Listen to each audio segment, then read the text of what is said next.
Full view post-elections 2019. We've been talking to the various political parties about how they fared and what their plans are now. Tonight we're joined by the Federal Chairperson of the Democratic Alliance, Athol Trollip. He's live from our studios in Port Elizabeth. Thank you for being with us, Mr. Trollip. Good evening. How are you?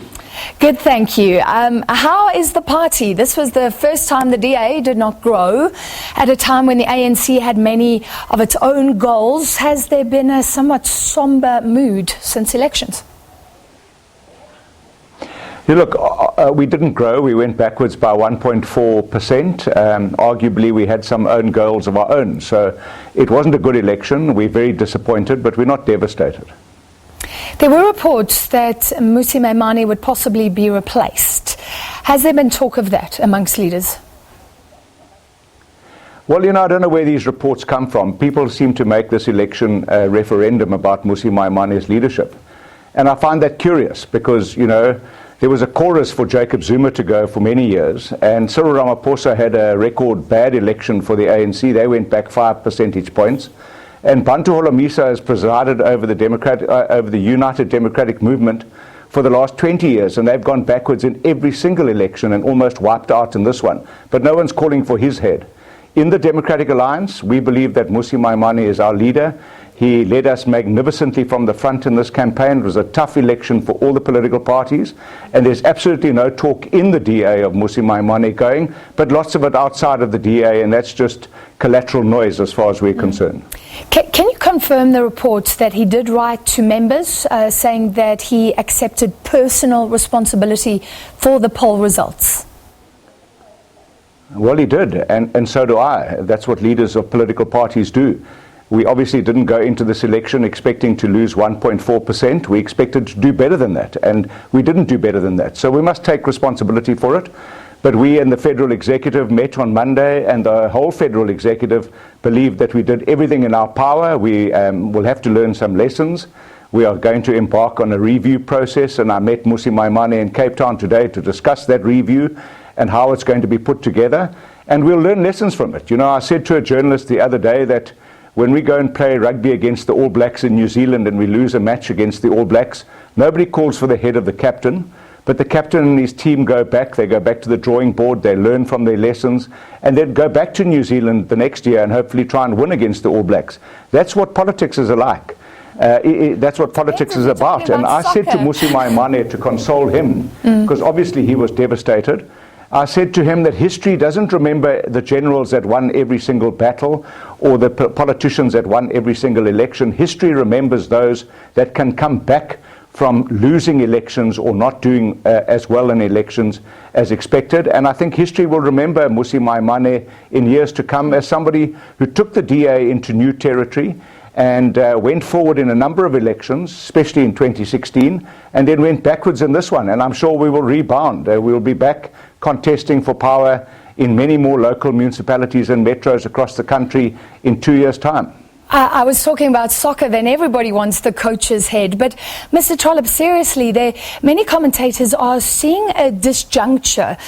So he's taking individual responsibility. You spoke about collective responsibility. Does that mean there's confusion amongst the ranks, disunity? Absolutely not. If the leader of the team takes responsibility and the 9 premier candidates who across the country were campaigning to become premiers in their provinces were also part of that team, and I was campaigning as the chairman of the party, we also took responsibility on Monday at our Federal Executive. That means we accept collective responsibility, and there's absolutely nothing wrong with that. If a number of leaders that were part of the campaign accept personal responsibility, that means that we take collective responsibility. But the ANC often talks about collective responsibility. The DA talks about leadership and individual responsibility. The Daily Maverick is reporting that people are angry with you for that comment. Has there been a backlash? I've heard no one come to me and being angry about it. I've seen no commentary about it internally in the party. And we are going to go through a review process, as I said, and we will hear from our structures ourselves. Mmusi and Maimane and I will be going to the country, to all of our structures, to meet them. And we will have an independent review panel that he will set up that will also do the same thing. So we're not going to be invigilating ourselves, and we will get honest feedback from our party. We're not going to change our party operations because the media or our political opponents want us to change it. You spoke about the DA admitting to some own goals ahead of the election, and I'd like to talk to you about what you do now. But first, let's bring up another possible own goal. Helen Zille's tweet getting a lot of traction on social media. I'm going to see if we can bring that up and read it out. And I'd like your comment on the wording that she used. We know she's often in hot water for tweets. Let's take a look at that. Well, you clearly don't understand black privilege. She was in conversation with someone. It is being able to loot a country and steal hundreds of billions and get re-elected. If people want permanent poverty for the masses, they're going about it the right way. What's your response to her tweet? I'm not going to be dragged into a tit for tat with Helen Zille about tweets, but I do want to say that I was taken out of context and misquoted on Thursday last week when I was asked by Chris Barron of the Sunday Times as to what we felt about the election. And I said we were going to do introspection, and I said South African voters should also do some introspection. They've been badly abused by the ANC for many decades now in South Africa, and they continue to vote for the ANC in a majority of votes. So I made a comment. It was taken out of context. It was as if I was blaming our voters. I wasn't. I was just saying voters of South Africa should do some introspection themselves, that they continue to vote for an ANC that abuses them. We've just come out of the Eskom abuse saga through the Zondo Commission, and now we see even worse transgressions happening in Transnet. And these are the kind of things that South African voters continually endure under the ANC, but yet they continue to return them into government. So are you agreeing with her, Mr. Trollip? Are you agreeing with her? I said I wasn't going to comment on her tweet because it's not for me to comment on national television about one of our senior members in the party. We will deal with it internally in the party. Okay, but can you comment then on the DA's leadership around this issue? Because it's not the first time it's happened. It's not the first time many black South Africans have felt insulted by what Helen Zille says. Many are wondering how she's still there and speaking on social media, speaking on a DA platform. How is that possible? Social media is not a DA platform. Social media is an individual platform.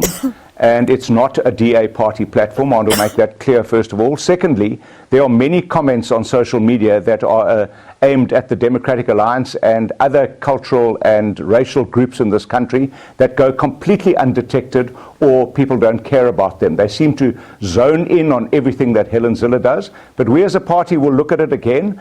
There was an issue with her tweets about colonialism in the past, and there were certain conditions attached to the sanction that was meted out then, and we will have a look at this tweet and we will deal with it as a leadership.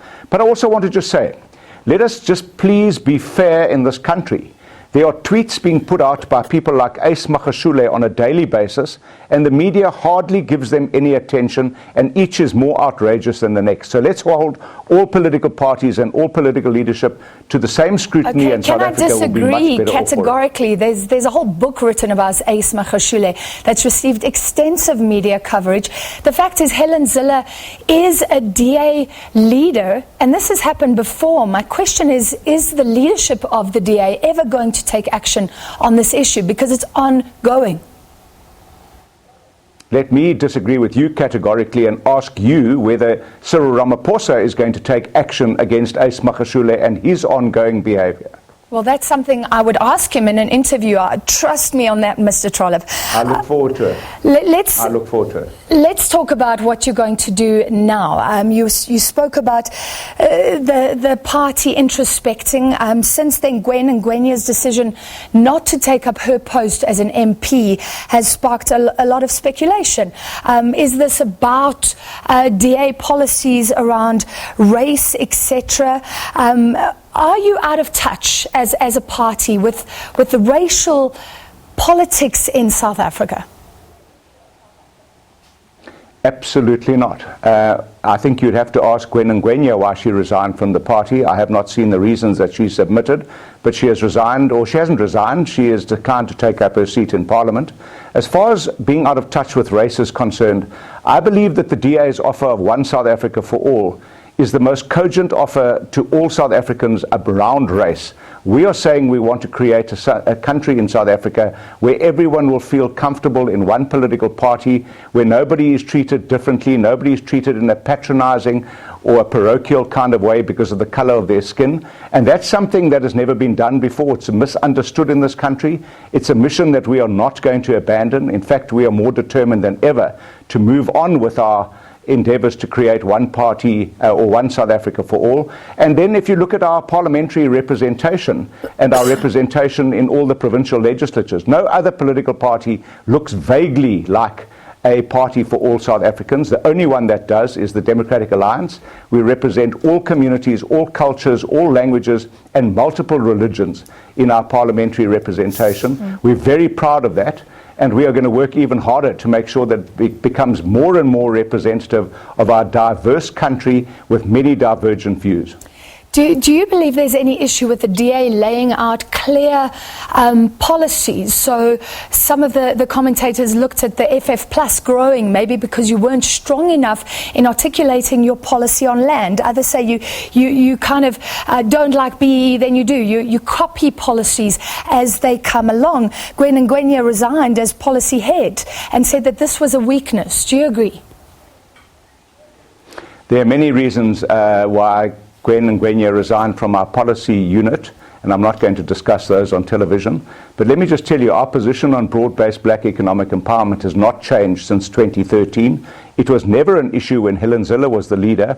It's an issue now because we have a black leader, and it's been made a racial issue. And I find that really interesting, because when you see everything through a racial prism, everything becomes distorted. As far as we're concerned, we are going to press on with our opposition to expropriation without compensation.